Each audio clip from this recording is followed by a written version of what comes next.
بسم اللہ الرحمن الرحیم۔ السلام علیکم۔ کورونا کی ہلاکت خیزی کے نتیجے میں سماجی رویوں میں آنے والی تبدیلی کا نہایت شدت سے احساس مجھے مسز شاہ کی موت سے ہوا۔ مسز شاہ ہماری محلے دار تھی، نہایت مہذب، با اخلاق، ملنسار اور دوسروں کے دکھ درد کا احساس رکھنے والی خاتون، جو کسی گرلز کالج کی پرنسپل رہی تھی۔ ملازمت سے ریٹائر ہوئے کئی سال ہو چکے تھے۔ شوہر جو مرحوم ہو چکے تھے، زندگی میں سرکاری بینک سے وابستہ ہوا کرتے تھے۔ دوران ملازمت عارضۂ قلب کا شکار ہوئے اور اسی عارضے میں اللہ کو پیارے ہو گئے۔ مسز شاہ کی ایک ہی بیٹی تھی، خوش شکل اور تعلیم یافتہ، ملٹی نیشنل ادارے میں ملازمت کر رہی تھی۔ شادی ہوئی تھی مگر ناکام رہی تھی۔ شوہر کی نامناسب عادات کے باعث شادی کے چند ماہ بعد ہی لڑکی نے خلا لے لی تھی۔ دونوں ماں بیٹی اب ایک آرام دہ اور آراستہ و پیراستہ گھر میں، جو ان کی خوش ذوقی کا آئینہ دار تھا، اس میں رہتی تھی۔ مالی معاملات اچھے تھے۔ مسز شاہ کی اپنی پینشن تھی۔ شوہر کے انتقال کے بعد انہیں فیملی پینشن بھی مل رہی تھی۔ بیٹی کی ملازمت بھی عمدہ تھی۔ شہر میں ایک مکان تھا جو کرائے پر اٹھا رکھا تھا۔ آبائی گاؤں میں زرعی اراضی تھی جو کہ ٹھیکے پر دی ہوئی تھی۔ ماں بیٹی کا رہن سہن اور گھر کی آرائش ان کی خوشحالی کا مظہر تھے۔ گھر میں 2 گاڑیاں تھیں، ایک ان کی بیٹی عمل کے استعمال میں رہتی، اسی گاڑی میں وہ دفتر آتی جاتی تھی۔ دوسری گاڑی مسز شاہ کی گھر سے باہر آمد و رفت کے لیے استعمال ہوتی تھی۔ مسز شاہ نے گھر کے سرونٹ کوارٹر میں ایک بے اولاد میاں بیوی جوڑا رکھا ہوا تھا۔ عورت گھر کا تمام کام کاج کرتی، اس کا شوہر ڈرائیور بھی تھا، مالی بھی، اور گھر کا سودا سلف لانا بھی اس کے ذمہ تھا۔ جس علاقے میں ہم رہتے تھے وہ شہر کے مضافات میں واقع ایک نوآباد سوسائٹی تھی، جس کی بنیاد چند ریٹائرڈ سرکاری افسران نے ڈالی تھی، جو ملازمت سے سبکدوشی کے بعد باقی ماندہ زندگی اپنے اہل خانہ کے ساتھ شہر کے ہنگاموں سے دور کسی پرسکون رہائشی علاقے میں گزارنا چاہتے تھے۔ مسز شاہ کے شوہر ان دنوں حیات تھے۔ آئندہ 3-4 برسوں میں ان کی ریٹائرمنٹ متوقع تھی۔ مذکورہ سوسائٹی میں انہوں نے بھی ایک کنال کا پلاٹ خرید لیا، جس پر انہوں نے اپنی حیات میں مکان بھی تعمیر کرا لیا، اور تعمیر مکمل ہوتے ہی شہر سے اپنے نو تعمیر شدہ مکان میں شفٹ ہو گئے۔ مسز شاہ باذوق خاتون تھی۔ انہوں نے نئے گھر کی آرائش ایسے کی کہ اندر تو اندر، باہر سے بھی ان کا گھر نہایت دیدہ زیب دکھائی دیتا، اور علاقے میں نئے آنے والے اس گھر کو دیکھنے کے لیے بے ساختہ ٹھٹک جاتے۔ شاہ صاحب اس مکان میں بامشکل 2 برس ہی رہ سکے۔ اسی گھر سے ان کی اکلوتی بیٹی رخصت ہو کر اپنے سسرال گئی اور خلا کے بعد اسی گھر میں واپس آئی۔ شاہ صاحب کو بیٹی کے گھر کی بربادی کا دکھ اپنے ساتھ ہی لے گیا۔ گھر میں صرف مسز شاہ اور ان کی بیٹی رہ گئیں۔ رشتہ داروں نے مسز شاہ کو شہر میں واقع اپنے پرانے گھر کو کرایہ داروں سے خالی کروا کر وہاں شفٹ ہو جانے کا مشورہ دیا، مگر مسز شاہ نے ایک کان سے سن کر دوسرے سے نکال دیا۔ ان کی اپنی ریٹائرمنٹ میں بھی ابھی کچھ ہی عرصہ باقی تھا۔ ریٹائرمنٹ کے بعد وہ شہر کے شور و غل سے دور پرسکون زندگی گزارنا چاہتی تھی، اور نئے گھر کا محل وقوع انہیں یہ سہولت فراہم کرتا تھا۔ 113 پلاٹس پر مشتمل یہ سوسائٹی جس میں وہ رہ رہی تھی، نہایت پرسکون اور دل فریب محل وقوع کی حامل تھی۔ شروع میں تو یہاں چند ہی مکانات تھے، لیکن پھر سرحد کے ساتھ تعمیرات ہوئیں، اور دیکھتے ہی دیکھتے سوسائٹی کے چند پلاٹس کے علاوہ تمام پلاٹس پر مکانات بن چکے تھے۔ مسز شاہ سوسائٹی کے اولین مکینوں میں سے تھیں۔ ان دنوں اس سوسائٹی میں آباد مکینوں کی تعداد کو انگلیوں کی پوروں پر گنا جا سکتا تھا۔ تعمیرات بڑھیں تو علاقے میں چہل پہل بھی ہو گئی۔ راج مستری، ترخان، لوہار اور دیگر ہنرمندوں کی آمد و رفت نے خاموشی کو گہما گہمی سے ہم آگوش کر دیا۔ زیر تعمیر مکانوں میں کاریگروں کے پڑاؤ ڈل گئے تھے۔ خالی پلاٹس پر بعض محنت کشوں نے سردی، گرمی اور بارش سے بچاؤ کے لیے چھپر ڈال لیے۔ زیر تعمیر یا خالی مکانوں کی چوکیداری کرنے والے اپنے بال بچوں کو بھی یہیں لے آئے۔ ایک نیم پختہ چائے خانہ بھی بن گیا، جو دھیرے دھیرے محنت کشوں کے کھانے پینے کا مرکز بنتا چلا گیا اور ہوٹل کہلانے لگا۔ ہوٹل میں ایک تنور بھی جڑ گیا، اور نہ صرف علاقے میں کام کرنے والے ہنرمندوں بلکہ سوسائٹی کے مکینوں کو نان فراہم کرنے کا ذریعہ بھی بن گیا۔ وقت گزرنے کے ساتھ ساتھ 2-3 کریانہ کی دکانیں، دودھ دہی کا ٹھیا اور حجام کی دکان بھی کھل گئی، مگر اس کے باوجود یہ علاقہ شہری آبادیات کی بنسبت نہایت پرسکون اور شور و غل سے محفوظ تھا۔ سوسائٹی میں کام کرنے والے محنت کشوں کے بچے گلیوں میں گھومتے پھرتے، کبھی کبھار پھیری والا آوازیں لگاتا خاموشی میں ارتعاش پیدا کرنے آ جاتا۔ سوسائٹی کے بے صاحبان مسجد کو بھی سوسائٹی کے مکینوں نے ایک شاندار عمارت میں تبدیل کر دیا، جہاں نمازیوں کی سہولت کے لیے ہر ممکن آسانی فراہم کر دی گئی تھی۔ مسز شاہ صبح سویرے اپنے گھر کی بیرونی دیواروں کو، جو خوبصورت ٹائل سے مزین تھی، پانی کا پائپ لگوا کر موٹی دھار سے دھلواتی، گھر کے باہر بڑے بڑے سنگی گملوں میں لگے پودوں کو پانی دیتی، گیٹ سے پورچ کو جانے والی ڈھلوان کو دھلوا کر تازہ کرتی، گھر کے احاطے میں سرسبز لان میں لگے پودوں کو ملازم کے ہاتھ سے پانی کا پائپ لے کر سیراب کرتی۔ باغبانی سے انہیں غیر معمولی لگاؤ تھا۔ برآمدے میں بیت کی کرسیاں اور ان کے درمیان بڑی میز پر گلدان میں بہار کے موسم میں تازہ پھول لگاتی۔ پھولوں کا موسم نہ ہوتا تو گلدان میں خشک ٹہنیاں آرٹسٹک انداز میں سجاتی۔ بیٹی کو دفتر کے لیے رخصت کرنے کے بعد مسز شاہ برآمدے میں ہی بیٹھ جاتی، گھر کا گیٹ کھلوا دیتی اور آتے جاتے لوگوں کو دیکھتی رہتی، کبھی کسی کو مخاطب کر کے روک بھی لیتی، خود گیٹ سے باہر جا کھڑی ہوتی یا اپنے مخاطب کو اندر بلا لیتی، حال چال پوچھتی، کوئی اپنے مسائل بیان کرتا تو بغور سنتی، ضرورت مندوں میں حسب استطاعت نقدی اجناس اور چھوٹی موٹی چیزیں بھی تقسیم کرتی رہتی۔ گھروں میں کام کرنے والی عورتوں کو اپنے اور بیٹی کے استعمال شدہ کپڑے اور جوتے وغیرہ بھی دیتی رہتی۔ گلیوں میں آوارہ گردی کرتے محنت کشوں کے بچوں کو نہایت فیاضی سے کھانے پینے کی چیزیں دیتی رہتی۔ سوسائٹی میں کام کرنے والے محنت کشوں اور ان کے اہل خانہ سے مسز شاہ کو خصوصی ہمدردی ہوتی، مسلسل صدقہ خیرات سے ان کی مدد کرتی رہتی۔ ایک زیر تعمیر مکان کی چوکیداری پر مامور شخص کو دل کا دورہ پڑا تو فوری طور پر اسپتال پہنچی اور اپنی جیب سے اسے 2 سٹنٹس ڈلوائے۔ غریب آدمی صحت یابی کے بعد اپنے کرتے کا دامن اٹھا کر مسز شاہ کو دعائیں دیتا تھا۔ شام کو دفتر سے اپنی بیٹی کی واپسی کے وقت مسز شاہ اپنے گھر کی اسٹریٹ اور علاقے کو مین روڈ سے ملانے والی سروس روڈ کے سنگم پر آ کر کھڑی ہوتی اور آتے جاتے لوگوں کو، گزرتی گاڑیوں کو اور موٹر سائیکلوں کو دیکھتی رہتی۔ انہیں جاننے والے لوگ زبان سے اشارے سے سلام کرتے گزرتے رہتے۔ مسز شاہ غریبوں سے نہایت لگاؤ سے بات کرتی، محنت کشوں سے ان کے بال بچوں کا حال احوال پوچھتی، کوئی ان سے اپنی ضرورت بیان کر کے مدد کا طلبگار ہوتا تو اسے اپنے گھر آنے کو کہتی۔ بیٹی کی گاڑی کو آتے دیکھ کر مسز شاہ کی آنکھوں میں انتظار کی کیفیت بجھ جاتی، لبوں پر مسکراہٹ کھیلنے لگتی۔ وہ دایاں ہاتھ ہلا کر بیٹی کو گویا خوش آمدید کہتی اور نہایت مطمئن سی ہو کر گھر کی طرف پلٹ جاتی۔ بیٹی کی گاڑی گھر کے باہر پہنچنے تک گیٹ کھل چکا ہوتا۔ مغرب کا وقت ہوتے ہی ان کے گھر کے گیٹ کے دونوں پہلوؤں میں کھڑے ستونوں پر لگے چینی طرز کے لیمپ روشن ہو جاتے اور رات بھر روشن ہی رہتے۔ عالمی وبا کووڈ-19 کے دوران مسز شاہ کی فلاحی سرگرمیاں بڑھ گئیں۔ نہ صرف سوسائٹی بلکہ آس پاس کی آبادیوں کے غریب اور ضرورت مند لوگ صبح سے شام تک گاہے بگاہے ان کے گھر کے دروازے پر سوالی بنے کھڑے رہتے۔ مسز شاہ کسی کو اجناس، کسی کو رقم، کسی کو گرم کپڑے دیتی، کسی کو گرم کپڑے اور ساتھ ہی ماسک بھی دے کر رخصت کرتی رہتی۔ عورتیں، مرد، جوان مسز شاہ کو دعائیں دیتے ہوئے جاتے۔ مسز شاہ سے میرا تعلق بڑا نیاز مندانہ سا تھا۔ میرا گھر ان کے گھر کی پچھلی اسٹریٹ پر واقع تھا۔ میں اپنے گھر کی بالائی منزل کی ٹیرس سے ان کے گھر کے پورچ اور برآمدے کو دیکھ سکتی تھی۔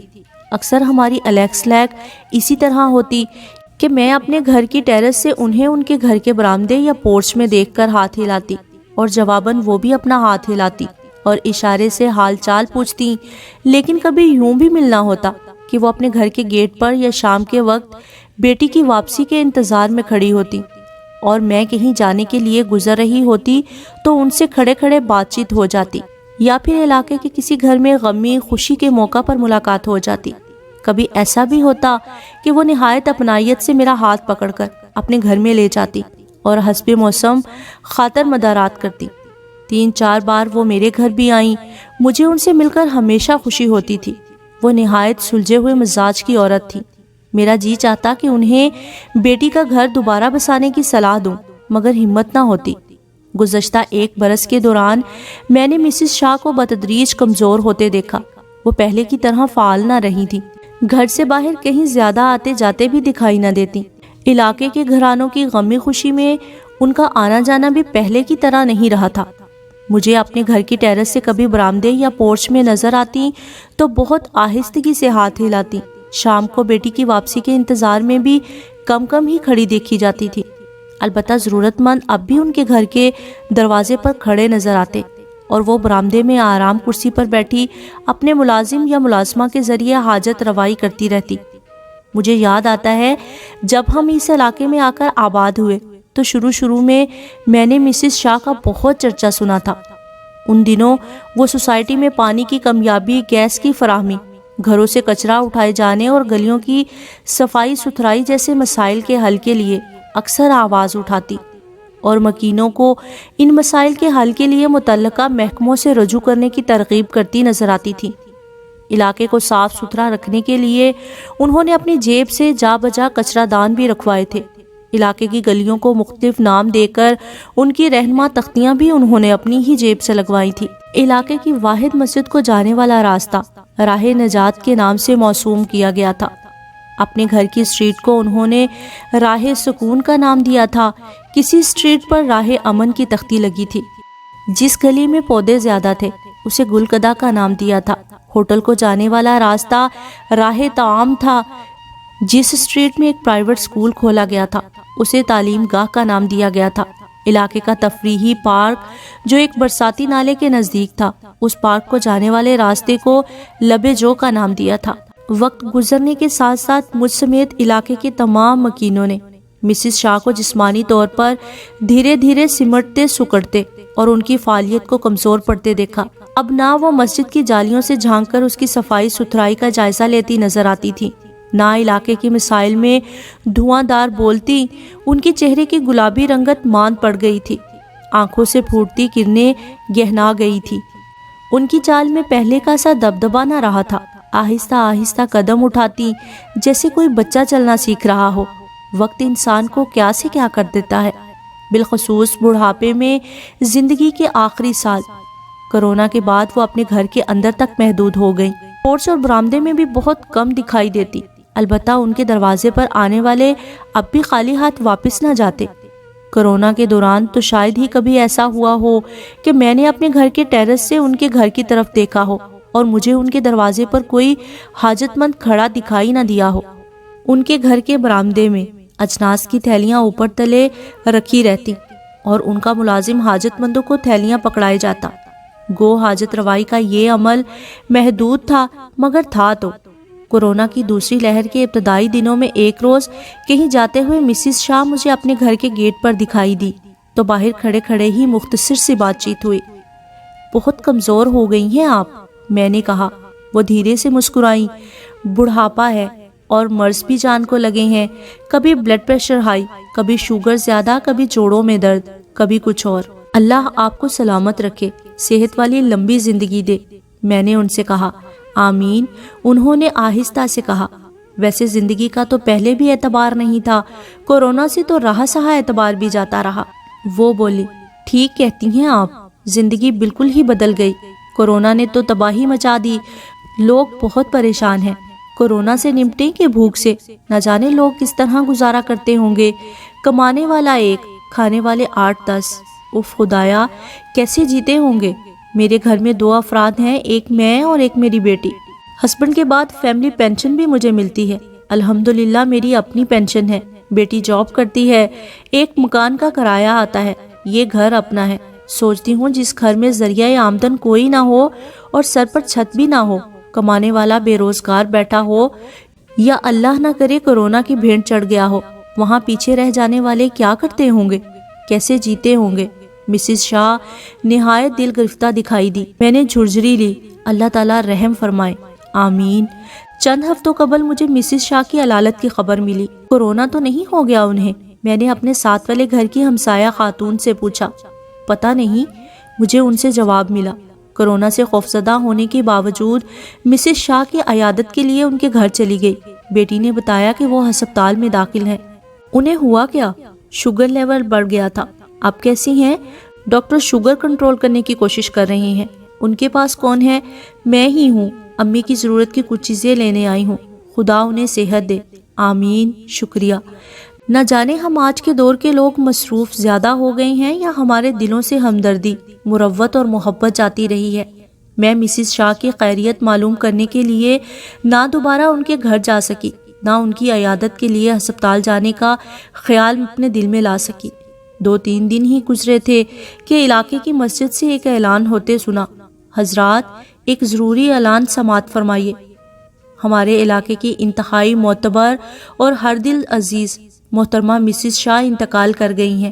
ان کی نماز جنازہ آج بعد نماز عصر مسجد کے سامنے والے گراؤنڈ میں ادا کی جائے گی۔